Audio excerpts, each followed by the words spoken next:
Magandang araw po, welcome po sa aking channel, Nov9 TV. Patalasasan po, meron po ba kayong mga properties na napapabayaan or non-performing assets? Plan nyo ibenta, pero wala kayong oras pagbenta nito. Kung ito'y pagkakatiwala nyo po sa amin, tawag lang po kayo sa aking numero, usap po tayo, gawan ko po ng video for free. Yes, libre po. Wala po kayong babayaran. Tutulungan pa namin kayong mabenta ang inyong property. Kami na po bala sa marketing, sa boosting, pati po sa paid advertisements, even sa tripping.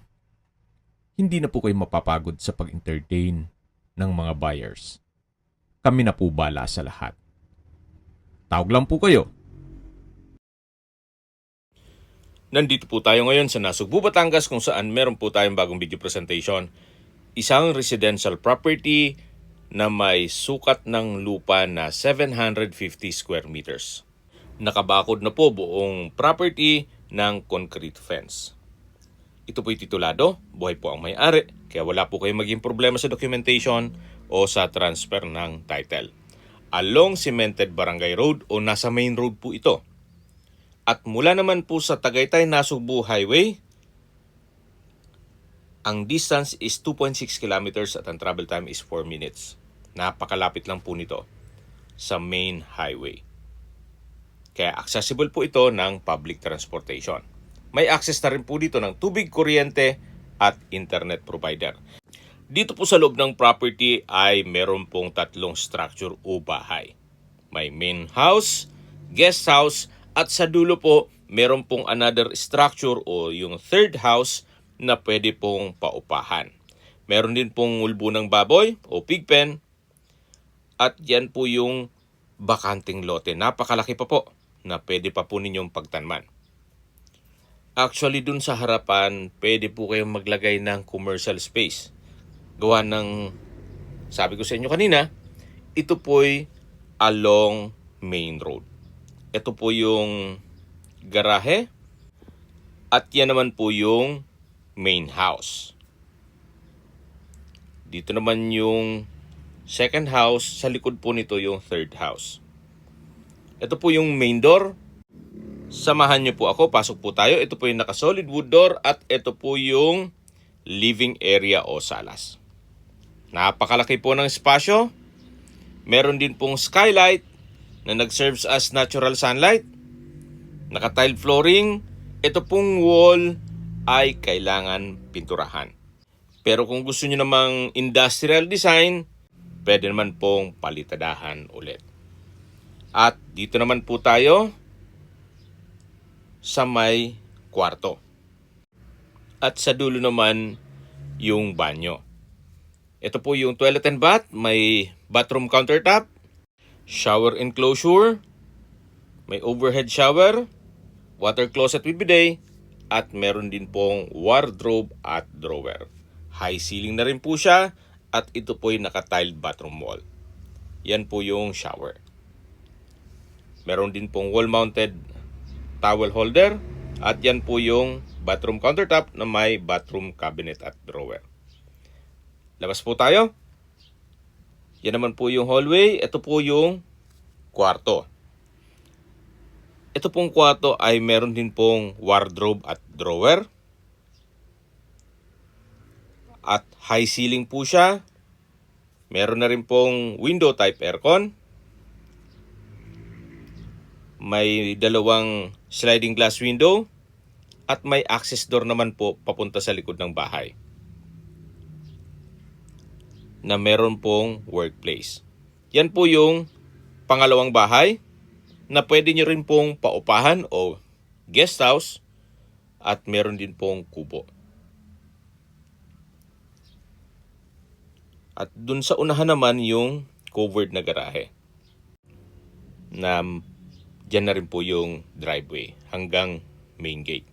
Ito po yung second house na pwede pong paupahan at maging income generating. Meron pong maliit na balkonahe. Naayusin lang itong bamboo na bench. Sa ngayon po, ito po'y ginawang stock room. Ito po yung living area.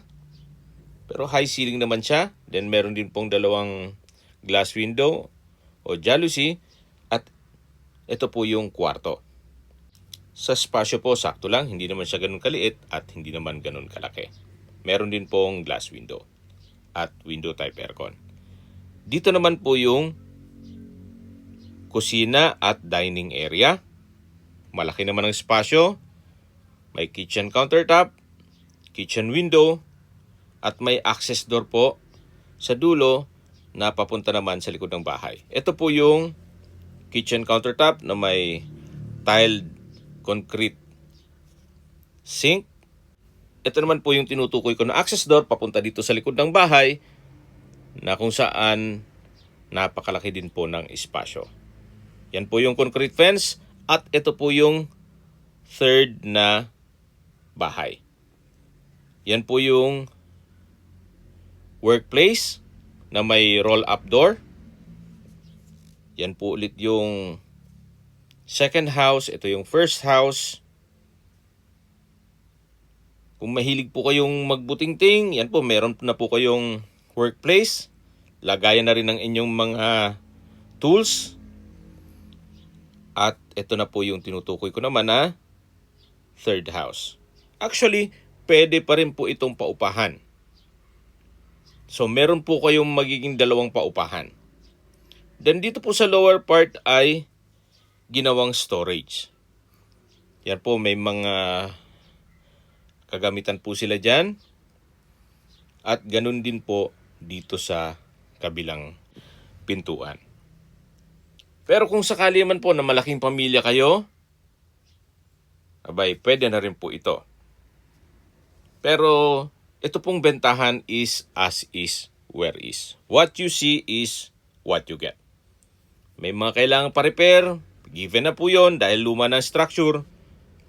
Kaya binebenta po ito sa murang halaga. Mamaya po sa dulong parte ng video, pag-usapan natin ang distance, location at travel time, pati presyo nito. Nandito na po tayo sa second floor ng third house. Parang studio type lang po ito. May split type aircon, sliding glass window, naka-tiled flooring, at meron din po itong sariling toilet and bath. May hand wash basin, water closet with bidet, shower, naka-tiled bathroom wall, at high ceiling na rin po siya. Yan po yung window type aircon at ito yung naka-solid wood door. Labas na po tayo dito sa third house, kung saan dito naman po matatanaw nyo ang inyong mga magiging kapitbahay. Ito pong bubong ng first house ay maayos pa. Then dito naman sa second house ay kailangan pinturahan ang bubong.